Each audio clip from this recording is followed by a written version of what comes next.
Acción. Bueno, pues hemos llegado a nuestra parada final en el Tour de París. Nos encontramos en la Plaza de la Concordia, o la Plaza de la Revolución, como se usaba llamar.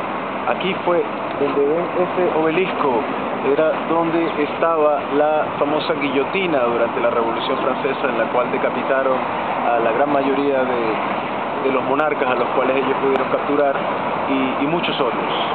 Vamos a comenzar hablando por aquel domo dorado que vemos. Eso se llama Les Invalides, y es la capilla donde se encuentra la tumba, el sarcófago de Napoleón Bonaparte. Sobre esto hay una anécdota interesante que les quiero contar. Resulta que Napoleón, el sarcófago de él no está a nivel del suelo, está abajo. Cuando tú llegas a la iglesia, tú tienes que llegar, y como está como en una especie de hueco, eso obliga a que la gente tenga que llegar y tener que inclinarse un poco para verlo. De esta manera, a aparentar que estás haciendo una especie de reverencia.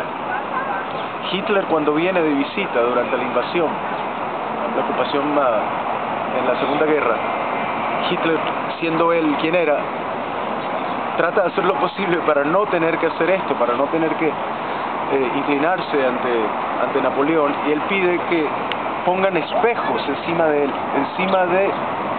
del sarcófago, para él poder ver hacia arriba y así ver la tumba. Bueno, cuentan, no se sabe si es cierto, aparentemente algo sucedió mientras él estaba haciendo este asunto, que parece que se le cae el sombrero, y en la caída del sombrero parece que él tiene que como que agacharse de repente y agarrar el sombrero, y termina él haciéndole reverencia sin querer queriendo a Napoleón Bonaparte. No sabemos si es cierto, pero esa es una de las historias.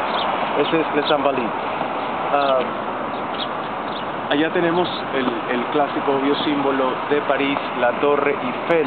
Fue inaugurada en el año 1889 para la Feria Mundial, y París era la capital, era la huésped de dicha feria.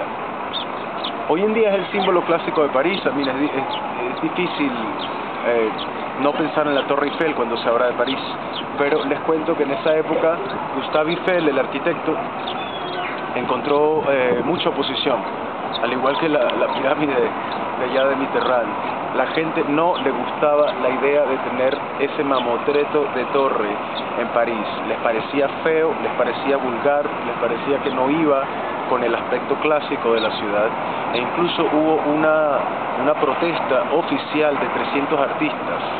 Hicieron una marcha, mandaron un comunicado e hicieron lo posible para detener esto, pero bueno, al final Gustave Eiffel se salió con la suya. Le dieron un permiso de nada más de 20 años. Supuestamente tenían que derribarla o sacarla de ahí en el año 1909 aproximadamente, pero lo que hizo Eiffel y el gobierno francés es que ellos le buscaron una manera, a buscarle una aplicación práctica, instalaron antenas de radio. Entonces, por el hecho de que sí probó ser, como digo, bastante beneficioso para las comunicaciones, la dejaron ahí un tiempo más mientras veía que decía. Luego se viene la Primera Guerra Mundial en el 14. En ese momento sí fue cuando la Torre Eiffel les sirvió de ayuda, porque debido a las antenas que tenían ahí instaladas, fueron capaces, cuenta la historia, de interferir con señales de comunicación de los alemanes.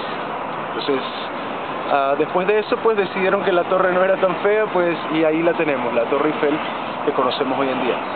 Detrás de mí tenemos el Gran Palacio, Grand Palais y Petit Palais. Son dos museos de arte contemporáneo. Ahí tienen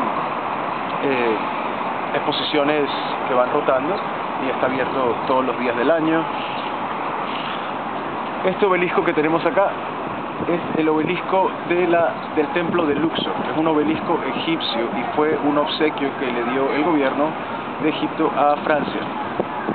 Ellos van y le mandan este obelisco, que de por sí tiene 3000 años, les cuento, 3000 años tiene este obelisco que está allá, y se lo donan a Francia.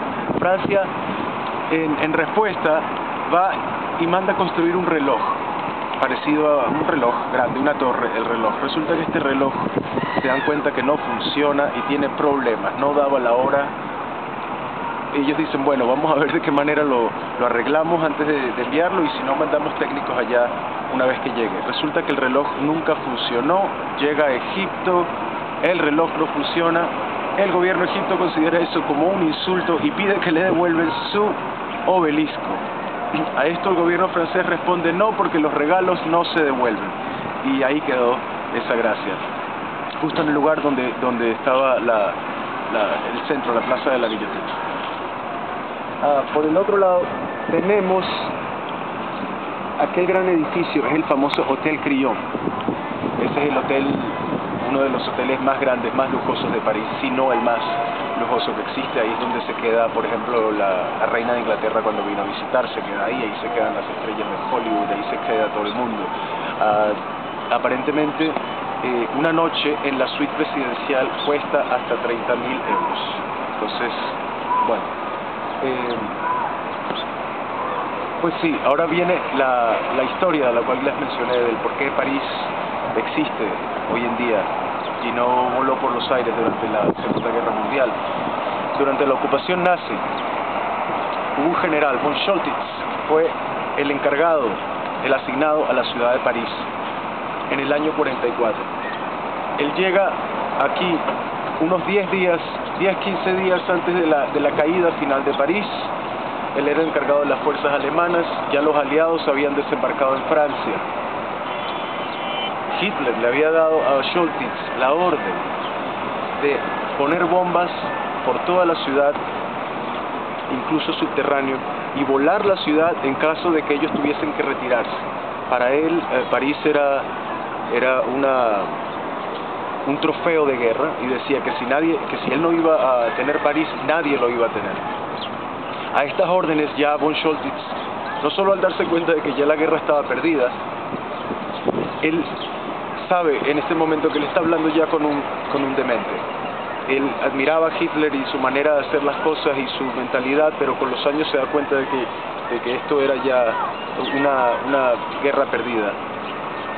Él decide engañar al alto mando alemán, contacta al embajador de Suecia y llegan a una especie de acuerdo. El acuerdo era de que iban a aparentar ciertos combates en las afueras de París que no fuesen reales, porque él no quería enfrentaciones serias entre la resistencia francesa y el ejército de ocupación, porque él sabía que esto iba a destruir la ciudad. Y él ya la valoraba como el centro histórico y cultural que ya en ese momento era. Los aliados siguen este juego, Hitler nunca se entera, y días después entran los aliados, París es rescatada y entra el general Charles de Gaulle triunfante, el cual se encontraba en exilio, y da la famosa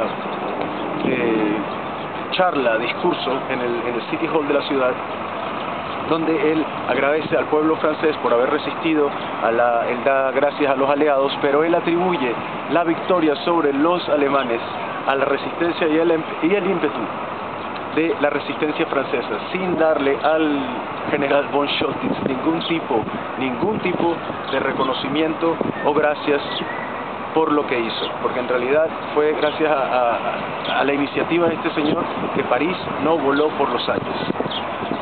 Von Choltitz es arrestado, es llevado a la corte marcial y bueno, al final el señor no se llevó ningún tipo de gloria, ni siquiera unas gracias por su gesto. Y así termina la Segunda Guerra y París termina no intacta, pero por lo menos quedó más o menos completa.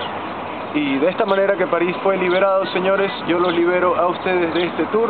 Gracias por venir conmigo y espero que disfruten el resto de su estadía en esta bella ciudad de París. Y hasta la próxima.